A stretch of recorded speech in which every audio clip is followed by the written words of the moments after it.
Chers téléspectateurs, c'est avec joie que je vous retrouve et vous accueille sur ce plateau. Nous nous retrouvons pour poursuivre toujours cette belle dynamique qu'est la transformation que Dieu nous propose pour que nous puissions nous retrouver le moment venu sur la mer de verre à sa parfaite image devant le trône, irrépréhensible, tout comme Jésus. C'est pourquoi on est chrétien. Ce n'est pas une caractéristique d'interpellation, mais de mode de vie, de caractère reproduit.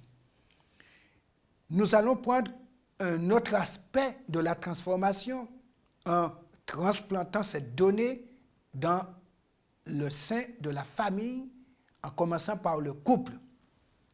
Et c'est pourquoi, puisqu'au niveau individuel, nous avons vu que le caractère compte et pour la vie terrestre et pour la vie céleste, nous allons voir comment vivre la transformation au sein du couple où nous trouvons le premier niveau de vie relationnelle qui demande à être transformé, là où beaucoup de couples échouent. Alors, puisque c'est Dieu qui est l'institution, qui est à l'origine de l'institution du mariage, on ne devait pas comprendre pourquoi il y a échec. Est-ce que Dieu s'est trompé? Pas du tout. Dieu ne se trompe pas dans ce qu'il fait. Mais moi, je peux me tromper ou ne pas collaborer avec lui. Et c'est pourquoi l'institution, aujourd'hui, se trouve, souffrant de maux multiples jusqu'à créer des traumatismes et de destruction de personnalité. Pour éviter tout cela, il nous faudrait reconsidérer le texte de Jérémie 18, verset 6, où Dieu dit ceci. « Ne puis-je pas agir envers vous comme ce potier, maison d'Israël, dit l'Éternel. Voici comme l'argile est dans la main du potier, ainsi vous êtes dans ma main, maison d'Israël. » Dieu s'adresse à sa maison, donc à ses enfants, à des chrétiens aussi. Il a commencé par le peuple d'Israël. Jésus a poursuivi en générant des chrétiens, mais c'est toujours la même maison, la même famille, avec un Père universel. C'est pourquoi nous disons « Notre Père qui est aux cieux, que ton nom soit sanctifié. » Où que nous allions, Dieu reste le même. En conséquence, il nous dit, de même que l'argile est transformée dans la main du potier, Dieu qui nous a pétris la première fois en nous tirant de l'argile, veut reprendre le travail que le diable a gâté. Et c'est pourquoi nous avons de mauvaises attitudes, de mauvaises habitudes, de mauvais fonctionnements, et sur le plan personnel, et sur le plan couple, et sur le plan collectif, et sur le plan ecclésial.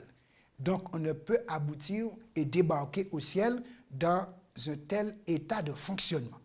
C'est pourquoi je dois dire personnellement, dans ma vie de couple, Seigneur, transforme-moi. Donc, avec mon conjoint, Dieu me met en transformation. Puisqu'à partir de l'intimité du couple, alors je vais vivre à une proximité avec une autre personne et là, je vais prendre en compte ce qu'il y a en moi qui ne va pas face à l'autre pour une bonne relation débouchant sur une belle harmonie.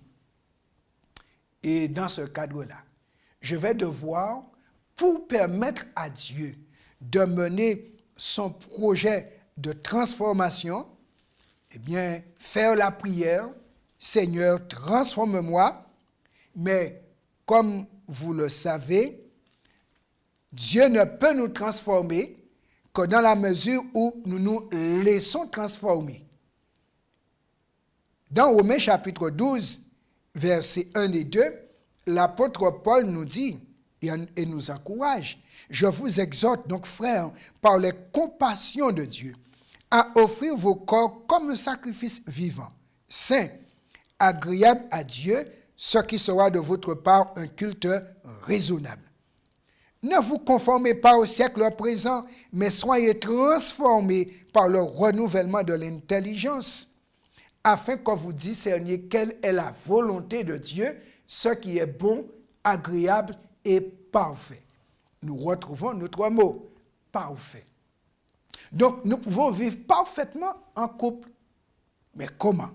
Il nous faudrait donc ne pas nous conformer au système présent, puisque dans la société, ce qui est véhiculé, c'est plus l'égocentrisme, l'égoïsme, la satisfaction de soi, la recherche de soi. Alors que chez Dieu, c'est l'altruisme qui est prôné. Aime ton prochain comme toi-même. Et avec cela, c'est l'harmonie en perspective.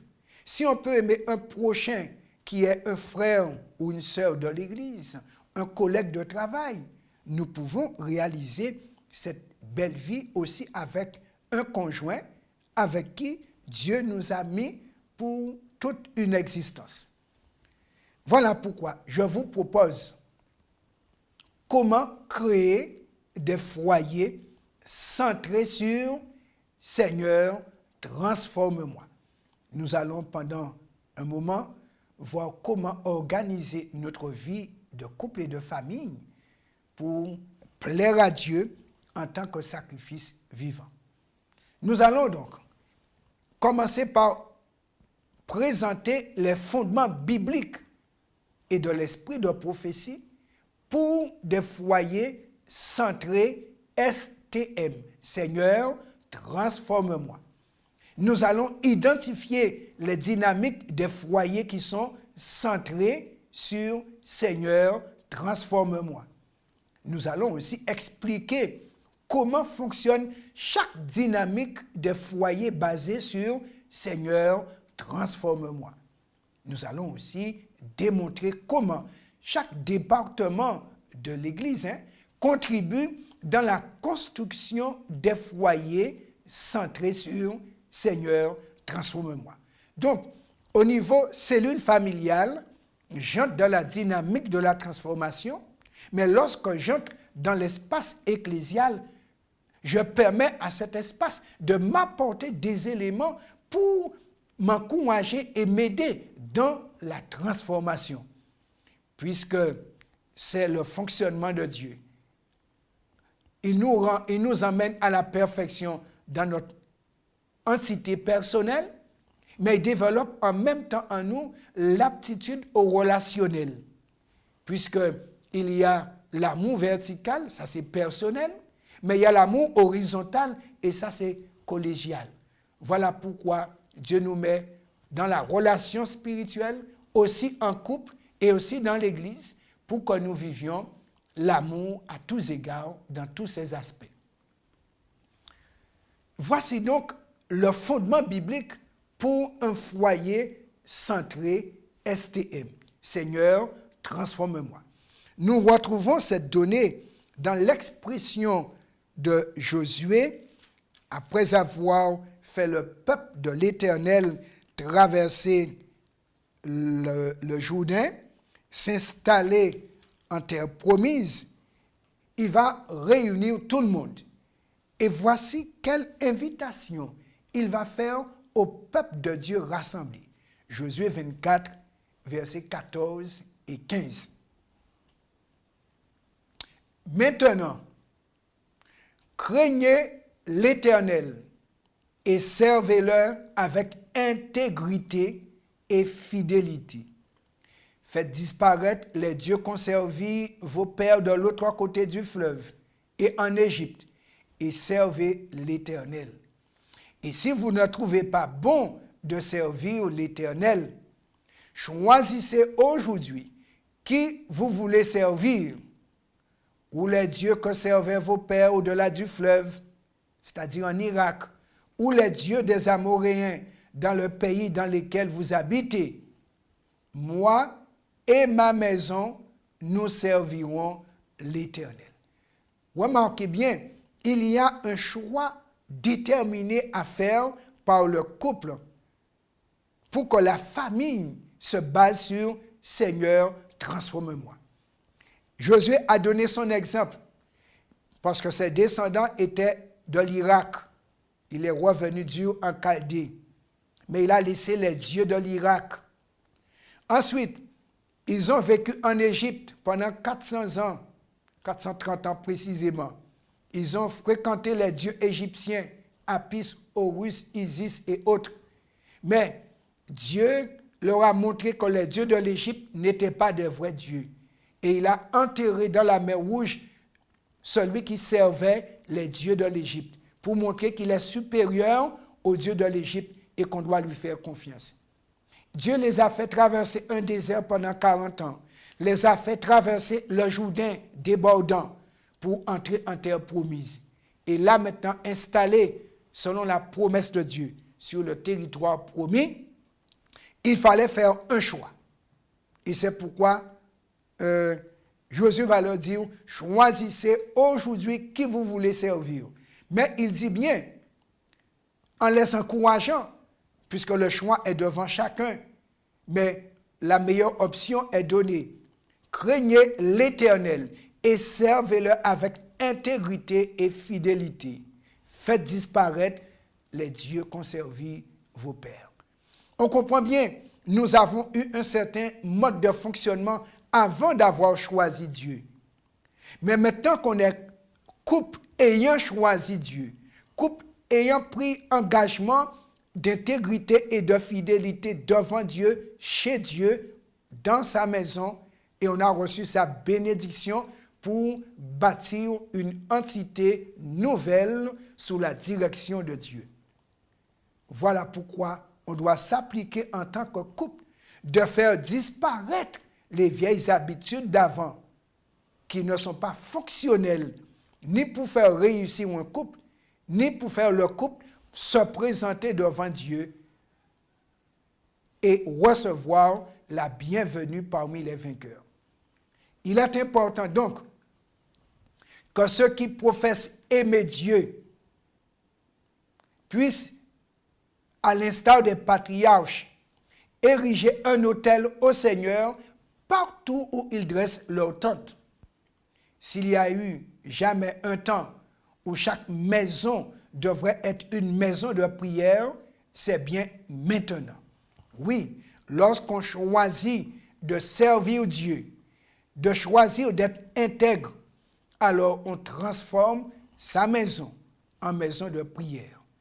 On dit que la famille qui prie ensemble reste unie. Le Dieu qui nous a bénis travaille à faire de deux jeux un nous.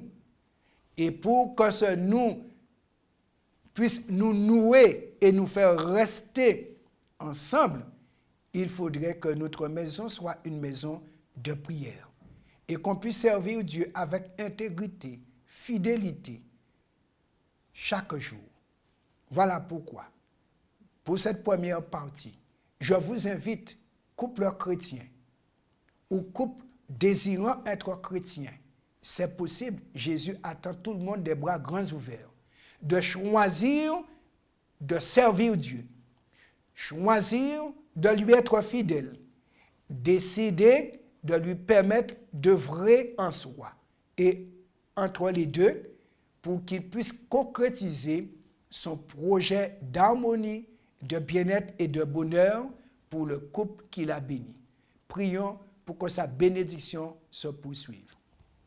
Éternel, quand tu bénis pour l'éternité. Quand tu bénis pour enrichir et ne pas accorder du chagrin. Que ceux que tu as bénis puissent accepter d'entrer dans le créneau de la bénédiction pour que toujours il en sorte du bien et que chaque conjoint se convertisse en canal de bénédiction pour faire du bien à son partenaire. Donne cette victoire à chaque couple. Nous prions ainsi au nom de Jésus et pour ta gloire.